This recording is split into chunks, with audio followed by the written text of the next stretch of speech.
Hey everyone, so today we're going to continue talking a little bit about military. So last time we kind of introduced what different military branches can do. So we talked about military force, you've got conventional, irregular, and nuclear. And what kind of within conventional forces, what the different branches of the military can do, and then what are the different types and delivery systems for nuclear weapons. We also started a little bit into nuclear deterrence. We'll expand on deterrence today, kind of in more general terms. But today we're going to get a little bit more kind of like away from the specifics of a particular branches of the military and more talk about, okay, so what is military power useful for? So states have all kinds of different goals that they might have, and they might choose that for a particular goal, using military force is appropriate for achieving that goal. So what are some of the different purposes? What can a military do for a state?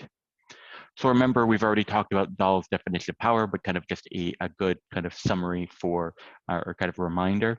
So according to Robert Dahl, the ability of actor A to get actor B to do what actor B would not otherwise do. So the ability, say, of the US to get Canada to do what Canada would not otherwise do. A feature of the definition include the outcome must be intended by actor A, right? So it can't just be coincidence that actor B does the thing that actor A wanted them to do. They actually have to be trying to get actor B to do it. Desires of actor A and actor B must be in conflict. So if there's a harmony of interest, if actor B was going to be doing it anyways, that's not an exercise in power. And actor A has to have the material and or ideational resources to change actor B's behavior, right? So they have to be able to, in some way, have the resources to get the other side into agreement. So what are these different types of resources? So we say material and ideational. And to a large extent, material and ideational resources can be divided between the concepts of hard and soft power. So hard power is the ability to obtain desired ends through coercion or payment. So coercion, so think here, carrot or stick, right? So coercion being kind of a threat of, some form of harm. So coercion, here we would often think in terms of, it could be in terms of money resources like economic punishment, but it also could be often in terms of military resources. So here we're talking generally material resources. So saying that, getting actor B to change their behavior through either some use of money, could be a benefit, a payment, saying you do this, the carrot approach. It could be economic punishment, the stick, or military punishment, kind of the stick. Soft power comes down on more the ideational side. So concept kind of developed by Joseph Nye. The ability to obtain desired outcomes through attraction or persuasion. It's the ability to get others to want what you want.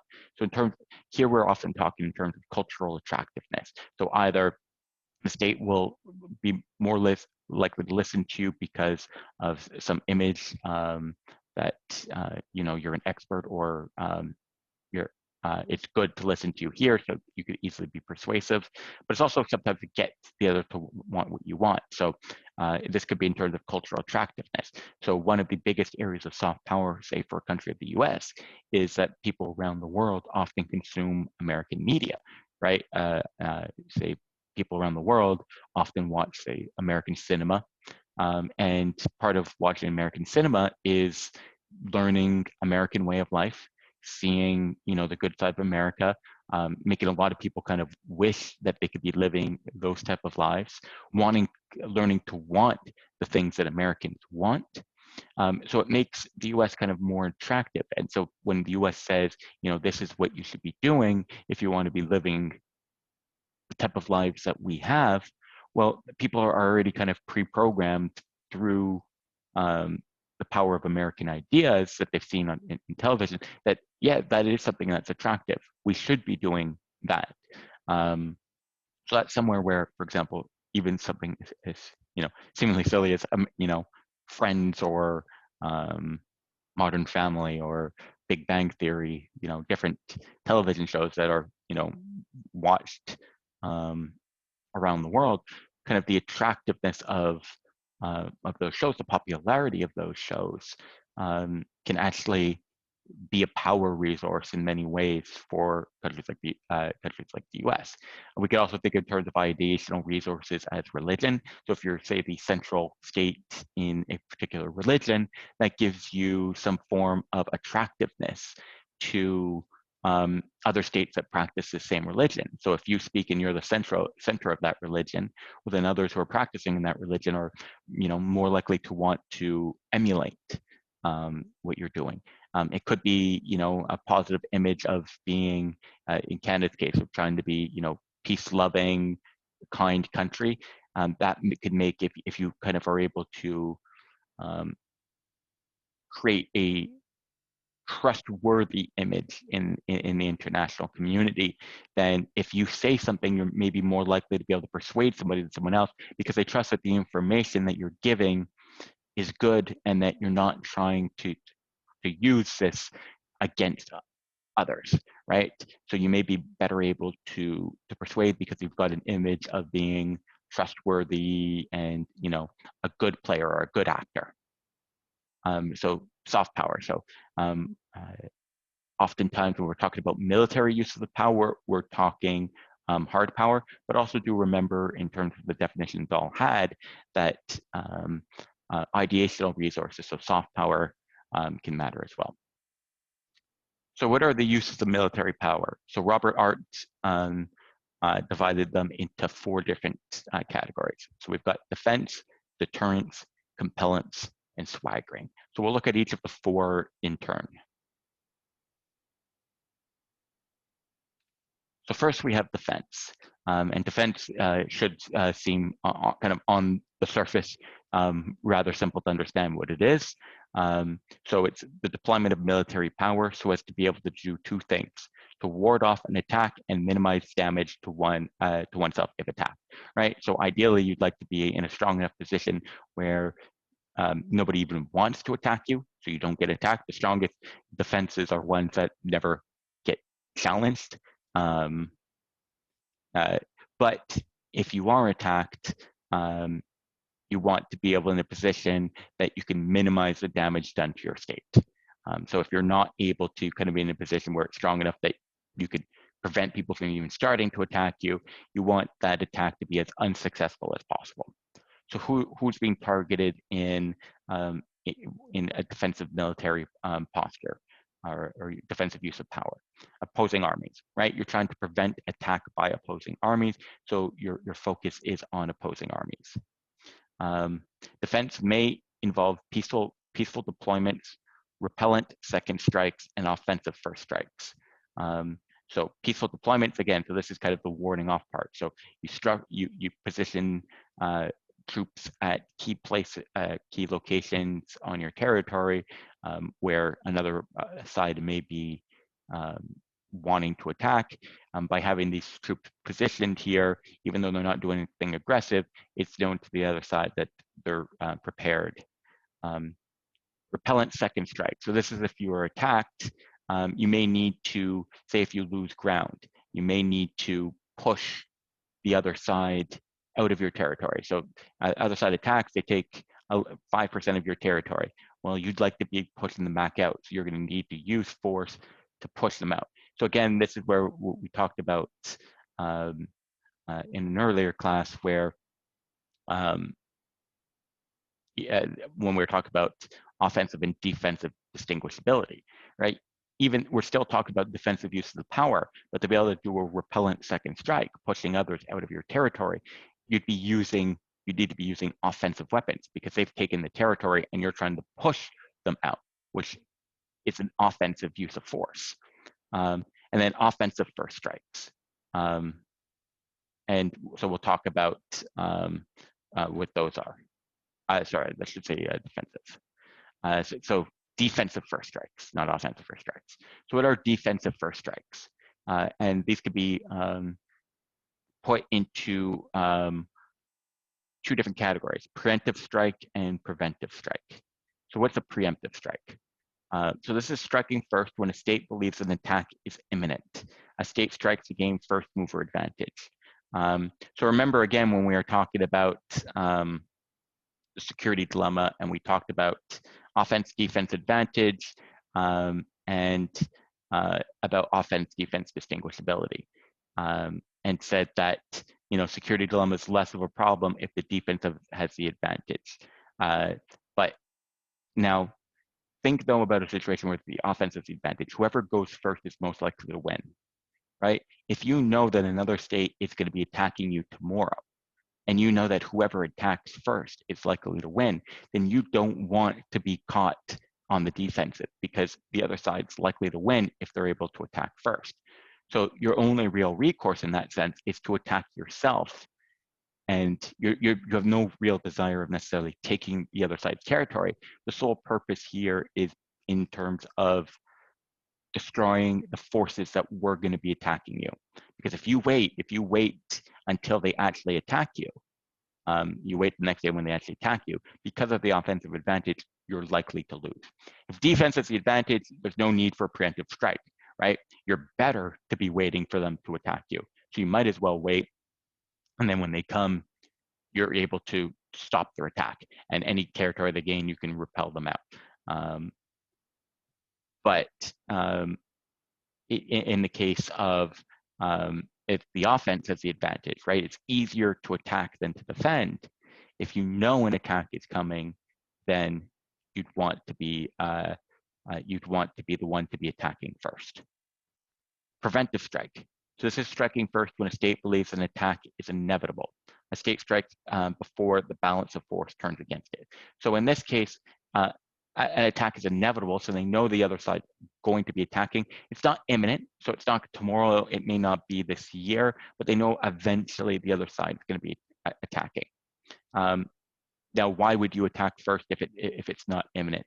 Well, you would use it if say the other side is continually building up more and more and more weapons, and right now they're not stronger than you, but in a year or two, you know they're going to be stronger than you, and in a year or two, then when they attack, you know that you're not going to be able to defend against it. Right now, you can defend against it. Right now, you're stronger than them, but in 6 months' time, a year, 2 years' time, just based on the trajectory of the economy, of the military growth in both sides, you're going to be the weaker side. So you can't wait. The only time where you can have a successful war against this other side is if the war's fought now. In the future, you're in trouble. So in this case, it would be preventive strike. You're going to fight the war when the war's on your terms. Again, the goal is defensive. The goal isn't to be conquering the other side, to be taking their territory. That's not the goal. You're not thinking of yourself here as an aggressor. You're trying to fight the war. You're trying to fight a war where you believe that it's on your terms, where you have the advantage, and so that you won't lose territory. So again, we're talking all defensive, but some of these defensive purposes look a lot like offense, right? A lot of them look a lot like aggression, but the purpose is in terms of defending the state. Deterrence.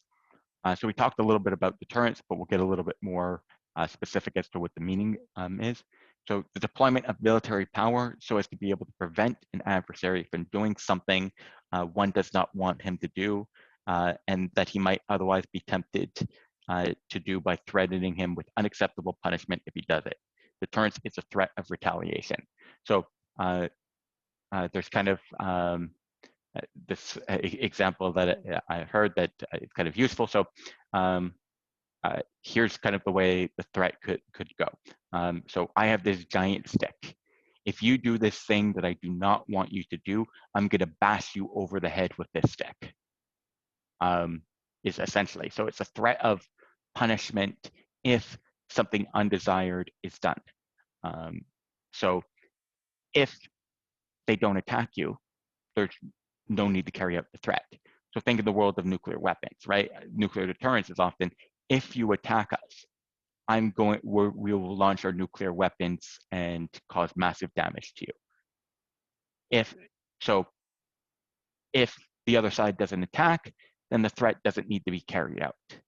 It's only if they do this thing that you don't want them to do, it's only if they attack, then you must carry out the threat and give unacceptable punishment. This is where nuclear weapons comes in as being very important, because you need to be able to promise unacceptable damage, and it's easier to threaten unacceptable damage when you have nuclear weapons. So who's the target? Typically, the target is population and or industry. You're not just threatening you're going to destroy their military, but you're going to cause real damage to their society, destroy their different industry, or the attacking population centers. You can do counter force, so just attacking military installations with nuclear weapons, but that oftentimes doesn't get up to the level of unacceptable damage. So often we're talking counter industry or counter population with the targets for deterrence. A credible threat requires that the other side believes that you have the will and capabilities to carry out the threat. So the will can be the tougher side. Capabilities, so this again is where nuclear weapons has the advantage in deterrence compared to conventional weapons, because the capabilities to be able to, when we're talking conventional weapons, oftentimes the ability to exert or to have unacceptable, to threat unacceptable damage, or to be able to carry out a threat of unacceptable damage, means that you need to be able to have the capability to invade the other country, because that's the only way you could cause unacceptable damage on population and industry. With nuclear weapons, you don't need to have any capacity to be able to invade. All you need to have is a nuclear armament and the ability to deliver them. So it's a much lower threshold. It's much easier to be able to threaten and carry out and have the capabilities to inflict unacceptable damage if you have nuclear weapons. With conventional weapons, much more difficult. The will is more difficult, and this was always one of the major questions when it came to nuclear deterrence. Was the threat credible? Because at the end of the day, was the U.S. leaders going to be comfortable with launching nuclear weapons and destroying, tens of millions of lives, and would the Soviets be willing to launch nuclear weapons and destroy tens of millions of lives? Is that credible? Particularly when we're talking about extended deterrence. So the U.S., for example, said that if you attack any of our allies, that's like an attack on the U.S., and so we will destroy you. And the Soviets had the same kind of statement for their allies. And so there's always a question: would the U.S. trade Boston for Brussels? So if the Soviets invaded Belgium and took Brussels, was the United States going to launch a nuclear retaliation, which would provoke a nuclear war, which would, have the Soviets launching missiles at the U.S. and, Boston being lost along with other cities, but just for B for B. So would the U.S. have the will in this case to carry out that threat? Would they sacrifice Boston to protect Belgium or to protect Brussels?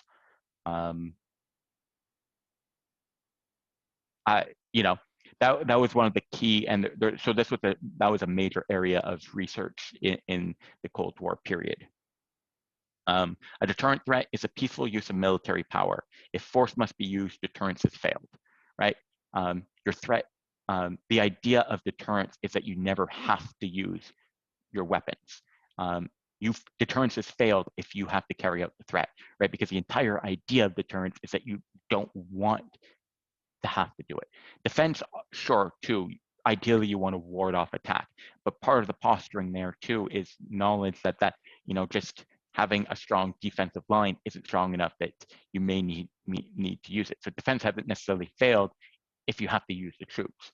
Deterrence has failed if you have to use the troops. So defense versus deterrence. So the purpose of both is dissuasion, persuading others not to undertake actions harmful to oneself, right? So in both cases, we want to convince the other one not to do something that we don't like. Oftentimes that involves attacking the homeland. Defense dissuades by convincing others that it cannot win militarily, right? So having a strong enough defensive posture that they feel like they shouldn't attack because they know they can't win militarily in the battle. Deterrence dissuades by convincing the other state that it will suffer unacceptable losses, even if it wins militarily. So with deterrence, you could have actually a fairly weak defense, right? And the other side could be able to run over your defenses very, very, very quickly, right? But deterrence could still hold because you're telling them, even if you take our entire country, you're going to lose your entire country in doing so because we're going to be retaliating and we have the capability to destroy you. So you may be able to invade us, but we can destroy you and make it so costly to do so that you don't want to do it. Defense is possible without the ability to deter, and deterrence is possible without the ability to defend, right? Defense could be completely based on the ability to stop an attack without any threat of punishment of retaliation. And deterrence is possible without any ability to defend. Like I said, you know, you could be telling them you could completely overrun. You could have zero defense and say, you know, have nothing on the borders to prevent the other side from attacking. So no even attempted defense. But you could be telling them, if you step across this line, we will destroy you, essentially. The ability to defend and or deter depends on the quantitative balance of forces and the qualitative balance of forces. So how many forces do you have and what type of forces do you have? Third one, compellence. So the deployment of military power so as to be able either to stop an adversary from doing something that he's already undertaken or to get him to do something that he's not yet undertaken. It could be either physical or peaceful. So often think of the physical form. So again, going back to you know, the person with the large stick. And so the example here would be, I've got this large stick. I'm beating you over the head with this stick until you do this thing that I want you to do. I'll only stop beating you over the head with this stick until you change your behavior. So deployment of military power, so as to be able to stop an adversary from doing something that's already undertaken. So you can say, I'm going to continue beating you over the head with this stick until you stop doing this thing that you're already doing, or I'm going to continue beating you over the head with this stick until you start doing this thing I want you to do. So it's essentially using military power to get them to change their behavior. So in deterrence, remember, we want the other side to not change their behavior. That's the idea of deterrence, is to use military power in a way so as you get the other state to not change their behavior. In compellence, you're using military power so as to get the other side to change something in their behavior. So compellence versus deterrence again. So the success of a deterrent threat is measured by not having to be used. The success of a compellent action is measured by how closely and quickly the adversary conforms to one's stipulated wishes. So again, yeah, so success of deterrent threat is that you don't have to carry it out, right? So the other side never changes their behavior, and so you don't have to do anything.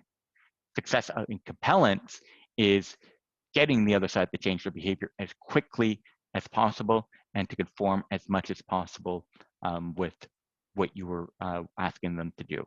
And so here's actually a really useful image for looking at it. So first we've got compellence and deterrence. So we've got actor A is kind of the subject of our threat, and actor B, say, is you. You're issuing the threat, right? So in compellence, actor A is doing something that actor B doesn't like.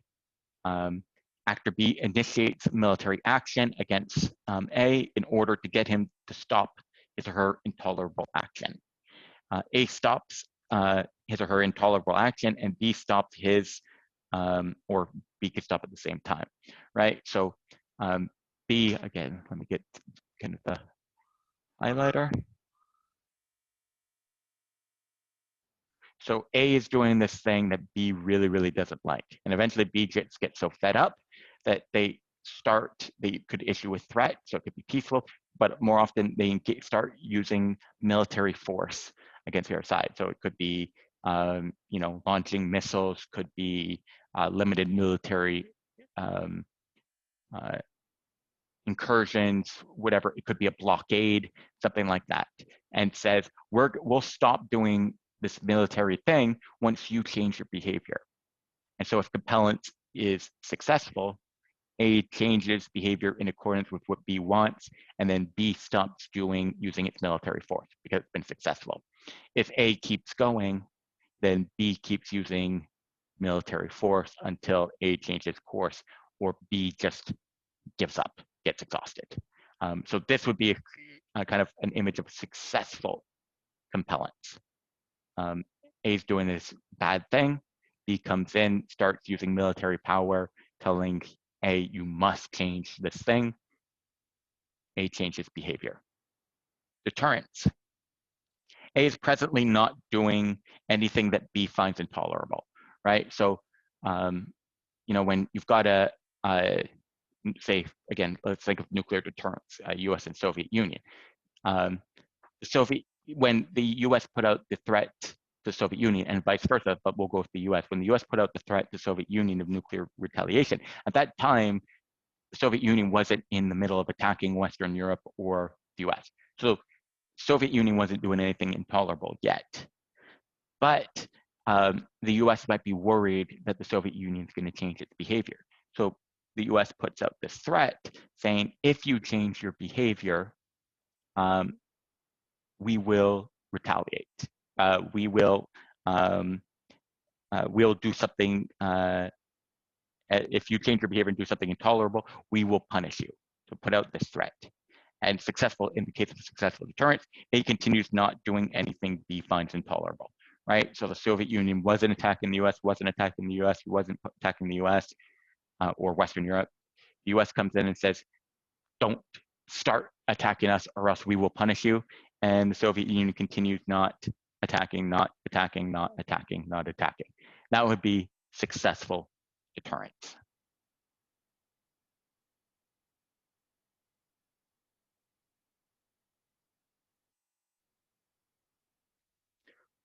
So compellence versus deterrence to kind of continue on the comparison. So successful deterrence is easier to achieve, but more difficult to prove. Successful compellence is more difficult to achieve, but easier to prove. So why is that? So successful deterrence is easier to achieve because you're not asking the other side to change behavior. You're just asking them to stay with the status quo. And unless the status quo is so intolerable that the state just can't abide by that, it's not asking them to change anything, so they don't lose any reputation from not changing anything, right? Just sticking with the status quo. They don't suffer any cost from not changing anything. So it's a relatively easy, it's an easier to swallow. In compellence, it's more difficult to achieve because you're telling the other side they must change their behavior, right? And there's probably a reason they already had the behavior that they're doing. They already made the choice that this is the one. The path that they want to be following. So you're getting them to change off the path that they had already chosen. But B, you're asking them to publicly get off the path that they've already chosen, right? So the back change, so everyone would see them changing behavior, and so it would be everyone would pretty much know why they're changing behavior, particularly if it's a compellent threat that involves force. If it's peaceful compellence, maybe not, but if it's compellence that requires the use of force, then it's easy for everyone to see. So you can also lose face, right? It can impact you reputationally. So you're asking someone to change from a behavior that they've already chosen and to do so with reputational costs. So that could be often a lot tougher for states to swallow. So it's more difficult to achieve. Why is it easier to prove? Well, it's easier to prove because successful compellence, because you have a very public change in behavior, right?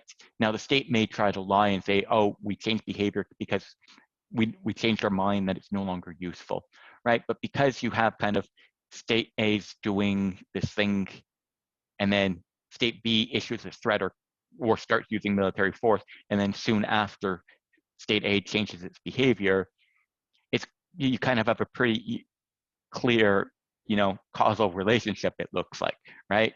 You've got this behavior, you insert this new cause, like this new factor in, and then behavior changes. It looks like a pretty clear causal relationship. It's not necessarily the case, but it certainly looks like it. So it's more readily available. Where deterrence is more difficult to prove because there's two different things that could be happening. So let's go back to the previous one, right? So we've got deterrence, and A is kind of going in a straight line and continues going in a straight line. So there's two different stories here for why A continues going in the straight line. It could be that the deterrent threat was successful. So so the Soviet Union was planning to attack Western Europe, but the US threatened massive retaliation, and so the Soviet Union changed its mind and decided not to attack. That's successful deterrence. But it's also possible, based on, also consistent with this exact same trajectory, would be the Soviet Union wasn't attacking Western Europe or the US. The Soviet Union had no plan to attack Western Europe or the US, and the deterrent threat did nothing at all because the Soviet Union had no plan to attack the US. So it's not that they were about to change behavior and the threat stopped them from changing behavior. It was that they had no plan to change behavior. And based on the evidence on the ground, it can be very difficult just by looking at kind of the time sequence. A's doing nothing, B puts in a threat, A continues doing nothing. It could be extremely difficult to figure out which of those two stories it is. Is it that the deterrent threat was successful, or the deterrent threat wasn't even necessary because there was no plan to change trajectory at all? It'd be very difficult to separate the two. And then the final use of military force or military power is swaggering. And this is kind of the wackiest of them. But you see it a lot, particularly in certain states. But it's the strangest one in many ways. So the deployment of military power for purposes other than defense, deterrence, or compellence. So kind of the leftover category. A state or statement swaggers in order to look and feel more powerful and important, to be taken seriously by others in the councils of international decision making, to enhance the nation's image in the eyes of others. So it's kind of for prestige type purposes. So it's the use of military power for prestige in many ways. So again, remember when we were talking about developing nuclear weapons, and we're talking the normative model. One of the examples I gave of norms could be great powers are supposed to have nuclear weapons. So if you're a country that has aspirations for being a great power, wants to be considered a great power, wants to be taken seriously, then you could parade your nuclear weapons out so that everyone can see them. So you're sending the symbol, hey, look at how powerful we are. We should be taken seriously by others. We are a capable state. Swaggering can enhance defensive, compellent, or deterrent capabilities, but that's not its primary goal. So it could do so, for example, that by making your weapons clear, showing the size of your military, it can make it so that other states look at it and be like, oh, we don't want to attack. They're actually stronger than we thought. It could compellent in terms of the other side takes the threats seriously that are made and changes behavior because they say, oh, this state is more powerful. We better change behavior because otherwise they could cause real damage to us. Or deterrent, again, look at the they're definitely able to punish us if we change behaviors, so we better not change behaviors. So swaggering could actually have positive impacts on all of these three other uses of power, but it's not why it's usually done for swaggering purposes. It's to get prestige on the cheap, right? It's by displaying your military hardware usually, so that without really having to do anything combat-wise or militarily other than showing off your hardware, you can try to get prestige, and that's why it says on the cheap. So what does swaggering really entail? So it's a peaceful use of force involving displays of capabilities during military exercises or parades and acquiring most advanced weapons, right? So it's displaying in very open, apparent settings, military kind of your military capabilities. So think about giant military parades, but also even military exercises. Military exercises do have, power enhancing functions too in terms of preparation for combat. But part of why states may engage in it too is to show off, look at the hardware, look at the capabilities that we have.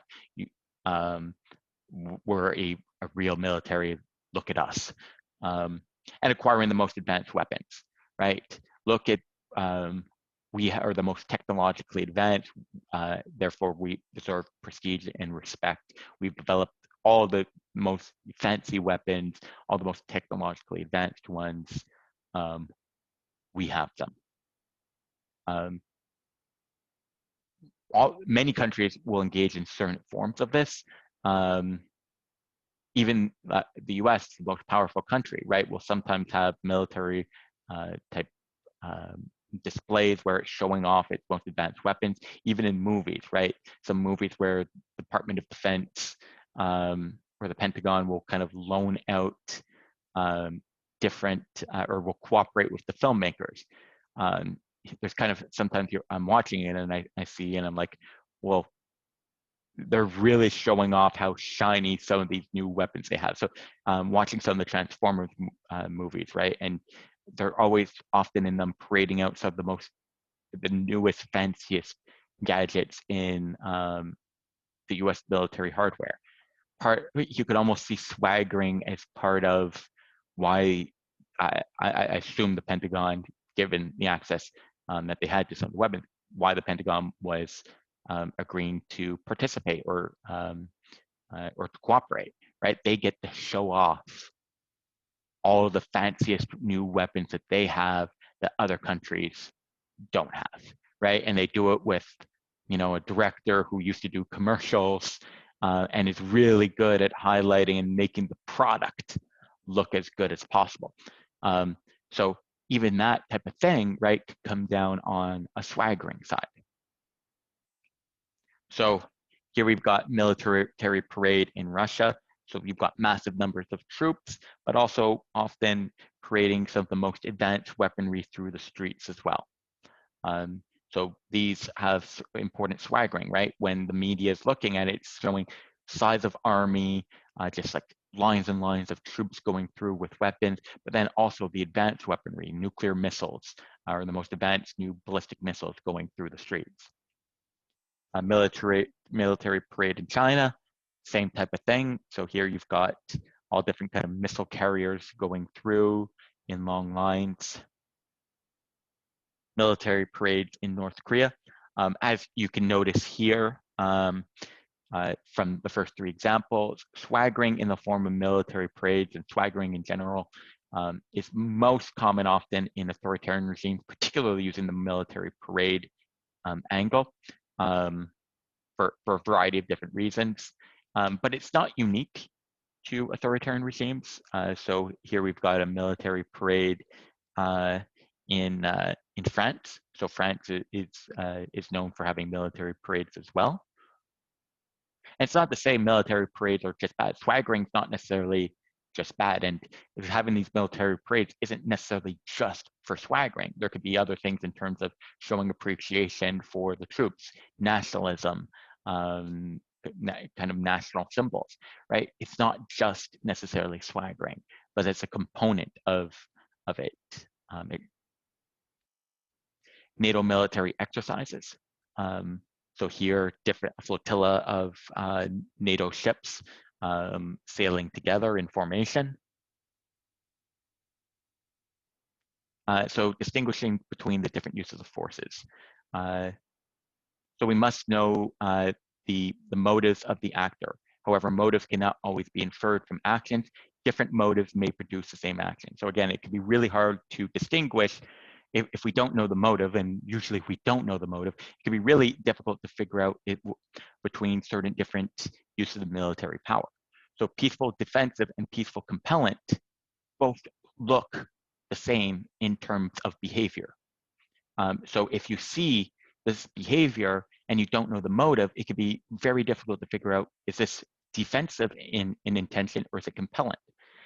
Defensive attack versus compellant attack, right? Is a preemptive first strike, is this an example of a preemptive first strike or a compellant attack? Without knowing the motive, the behaviors themselves are almost the same. And deterrence versus swaggering. Again, so showing off and developing the most advanced hardware has a deterrent function, right? But it also has a prestige enhancing function. So some of the behaviors, some of the same behaviors go towards enhancing deterrence, but also in terms of enhancing swaggering. So unless you know the motive, seeing a behavior can be very difficult to figure out what the intent is. And so for states, this can cause a problem in terms of how do you react? You react differently to a peaceful defensive versus a peaceful compellant action. You'd want to be responding differently. You'd want to be responding differently to a defensive attack versus a compellant attack, right? Each of these have different appropriate responses, but based on the behavior, it can be very difficult to figure out which is which. And then finally, nuclear weapons and the use of military power. Nuclear weapons have altered the way that nuclear states use power. So defense is less important when we're dealing with nuclear states. With non-nuclear states, defense is still important. But with nuclear state, defense is less important because A, to have successful deterrent, remember, defense isn't necessary for deterrence. So in the nuclear realm, the more powerful way of stopping someone from attacking you is usually deterrence, saying, even if you can successfully attack us, we can punish you unacceptably. The other problem is in the world of nuclear weapons, defense is almost impossible. So you can stop conventional attacks, but I mean, states have tried somewhat to develop new missile shields, but with very little success. So defense against a nuclear attack is almost impossible. So in the world where there's less emphasis for nuclear power on defense, you still need it, particularly because it's possible to fight at conventional levels without escalating to nuclear weapons. So you still need to have a defense in the nuclear world, but it's less important than it used to be.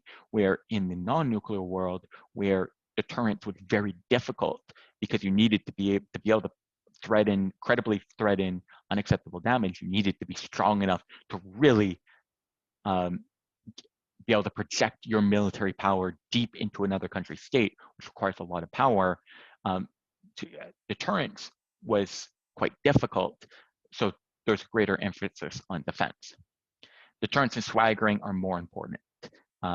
Again, so showing off your capabilities, and partially for enhancing prestige, partially for enhancing kind of the credibility of your threat, showing the other side that you really have the capabilities that carry out your threat. And physical nuclear compellence is extremely unlikely. Most evidence has found that yes, nuclear weapons can be used to compel it to get somebody to change their behavior, but nuclear weapons are primarily used for deterrence. They're not used in a sense of we're going to destroy you and we're going to launch nuclear weapons and have in order to get you to change behavior. It's not really viewed as a strong way to achieve, or a viable way for many reasons, in terms of the response you would get from other states. Given the gravity of using nuclear weapons, it's not really viewed as kind of an acceptable use of military force. So nuclear compellence, despite that it's something that could be done, isn't really something that states have really looked at as much to be able to do, particularly if we're dealing with non-nuclear states. The idea any state that used nuclear weapons in a compellant manner against a non-nuclear state would instantaneously become such an international pariah, so internationally condemned, that it would be more costly than it's worth. All right, so that's it for today. I will see you next time.